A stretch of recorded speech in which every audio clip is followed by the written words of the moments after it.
AP వ్యాప్తంగా సంచలనం సృష్టించిన ముచ్చుమర్రి బాలిక హత్యాచారం కేసులో మరో కీలక ఘటన చోటు చేసుకుంది. బాలిక మృతదేహాన్ని మాయం చేయడంతో సహకరించారనే ఆరోపణలు ఎదుర్కొంటున్న వ్యక్తి చనిపోయాడు. బాలిక మృతదేహాన్ని మాయం చేయడంలో మైనర్లకు సహకరించారన్న ఆరోపణలపై నందికొట్కూరుకు చెందిన హుస్సేన్ను పోలీసులు 3 రోజుల కిందట అదుపులోకి తీసుకుని విచారిస్తున్నారు. ఈ సమయంలో అతను పోలీస్ స్టేషన్లో అనుమానాస్పదంగా చనిపోయారు. ఇతను ఆరోపణలు ఎదుర్కొంటున్న 3 మైనర్ బాలురలో ఒకరికి మేనమామ. విచారణలో మృతి చెందిన అతని మృతదేహాన్ని నంద్యాల ప్రభుత్వ ఆసుపత్రిలో పోస్టుమార్టం నిర్వహించారు. అయితే హుస్సేన్ను లాకప్ డెత్ చేశారంటూ బంధువులు, కుటుంబ సభ్యులు ఆరోపిస్తున్నారు. విచారణ పేరుతో హింసించడం వల్లనే చనిపోయాడంటూ ఆరోపిస్తున్నారు. మరోవైపు ముచ్చుమర్రి ఘటనలో చనిపోయినట్టుగా చెబుతున్న బాలిక మృతదేహం ఆచూకీ ఇంకా లభించలేదు.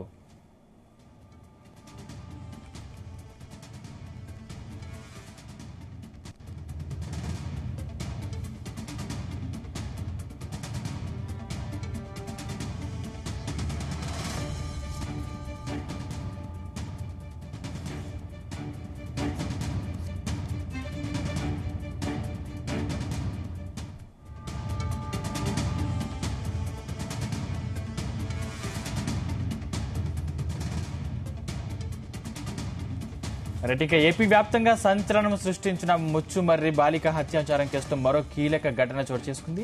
బాలిక మృతదేహాన్ని మాయం చేయడంలో సహకరించారనే ఆరోపణలు ఎదుర్కొంటున్న ఆ వ్యక్తి చనిపోయాడు. బాలిక మృతదేహాన్ని మాయం చేయడంలో మైనర్లకు సహకరించారన్న ఆరోపణలపై నందికొట్కూరుకు చెందిన హుస్సేన్ను పోలీసులు 3 రోజుల కిందట అదుపులోకి తీసుకుని విచారిస్తున్నారు. ఈ సమయంలో అతను పోలీస్ స్టేషన్లో అనుమానాస్పదంగా చనిపోయారు. ఇతను ఆరోపణలు ఎదుర్కొన్నట్టు తెలుస్తుంది. కథాంశానికి సంబంధించిన మరిన్ని పూర్తి డీటెయిల్స్ మా ప్రతినిధి ప్రసాద్ అందిస్తారు. ప్రసాద్.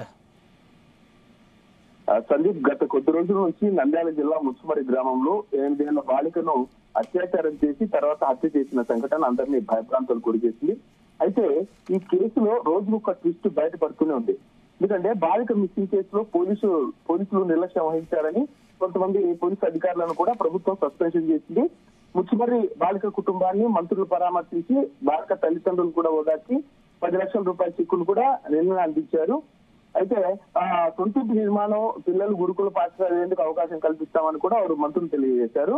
అయితే ఇంకోవైపు బాలిక మృతదేహం కోసం గాలిస్తున్నామనే విధంగా కూడా పోలీసులు అంటున్నారు. అయితే ఈ కేసులో సరికొత్త ట్విస్ట్ కనిపిస్తోంది. ఎందుకంటే ఈ నెల 7వ తేదీన మైనర్ బాలిక కనిపించకుండా పోయింది.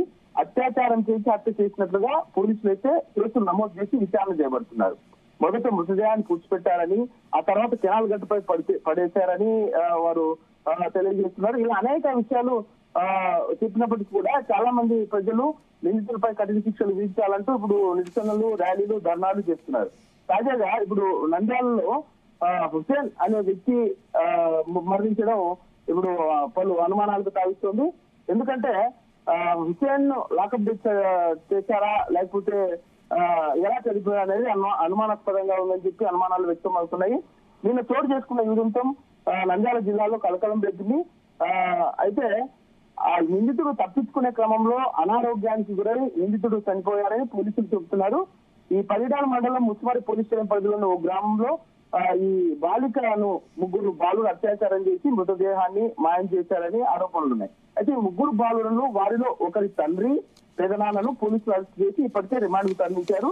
మరో బాలుడి మేనమామ హుస్సేన్ కు కూడా సంబంధం ఉందని, బాలిక మృతదేహాన్ని మాయం చేయడంలో అతను కీలక పాత్ర పోషించారని కూడా తేలింది.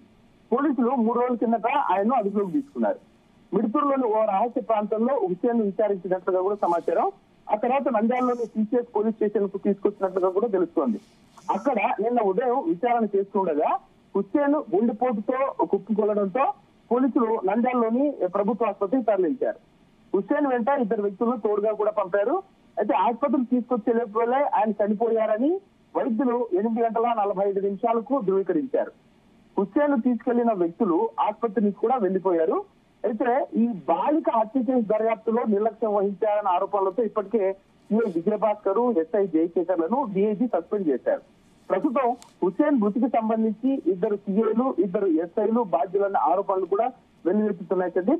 ఈ విచారణలో మరో కానిస్టేబుల్, హోంగార్డు కూడా పాల్గొన్నట్లుగా కూడా సమాచారం.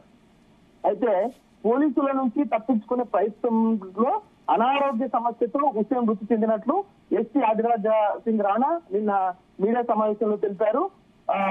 నంద్యాల శివార్లోని మసీదుపురం మెట్ట నుంచి నందికొట్కూరుకు తీసుకెళ్తూ ఉండగా మార్గ మధ్యలో తలముడికి సమీపంలో పోలీస్ జీపు నుంచి అతను దూకి పరారయ్యేందుకు ప్రయత్నించాడన్నారు. పోలీసులు వెంటాడి పట్టుకున్నారని, ఆ సమయంలో ఆయాసపడుతూ ఛాతీలో నొప్పిగా ఉందని చెప్పడంతో వెంటనే హుస్సేన్ నంద్యాల సర్వజన ఆసుపత్రికి తరలించామని పోలీసులు చెబుతున్నారు. హుస్సేన్ మృతిపై మిడుతూరు పోలీస్ స్టేషన్ లో కేసు నమోదు చేయించినట్టుగా కూడా డీఐజీ తెలిపారు. హుస్సేన్ కొంతకాలంగా గుండె సంబంధిత వ్యాధితో బాధపడుతున్నట్లు మ్యాజిస్ట్రేట్ ముందు ఆయన బంధువులు తెలిపినట్లుగా కూడా డీఐజీ నిన్న మీడియాకు వివరించారు. పోస్ట్ మార్టం ప్రక్రియను కూడా వీడియో తీయించామని, చట్ట ప్రకారం నిష్పక్షపాతంగా దర్యాప్తు చేస్తున్నట్లుగా కూడా ఆయన తెలిపారు. అయితే హుస్సేన్ మృతదేహాన్ని ఆసుపత్రిలోని అత్యవసర విభాగంలో ఉంచారు. ఈ విషయం బయటకు పొక్కడంతో నిన్న పోలీసులు అప్రమత్తమయ్యారు. డిఎస్పీ నంద్యాలలోని అన్ని పోలీస్ స్టేషన్ల సిఐలు, జిల్లాలోని ఇతర పోలీస్ స్టేషన్లు విభాగాల నుంచి కూడా పోలీసు అధికారులు ఈ నంద్యాల ప్రభుత్వ సర్వజన ఆసుపత్రికి చేరుకున్నారు. మృతదేహాన్ని ఆసుపత్రి వెనక భాగం నుంచి రహస్యంగా శవాగారానికి తరలించారు మార్చురికి. ఈ మార్చురి దగ్గరికి ఎవరు కూడా రాకుండా భారీ బందోబస్తులు కూడా ఏర్పాటు చేశారు.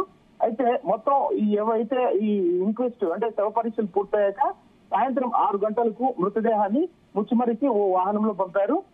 పోలీసులు ఎన్ని జాగ్రత్తలు తీసుకున్నా మృతుడి శరీరంపై గాయాలతో ఉన్న వీడియో ఒకటి బయటకు రావడంతో ప్రస్తుతం కలకలం రేగుతోంది సందీప్.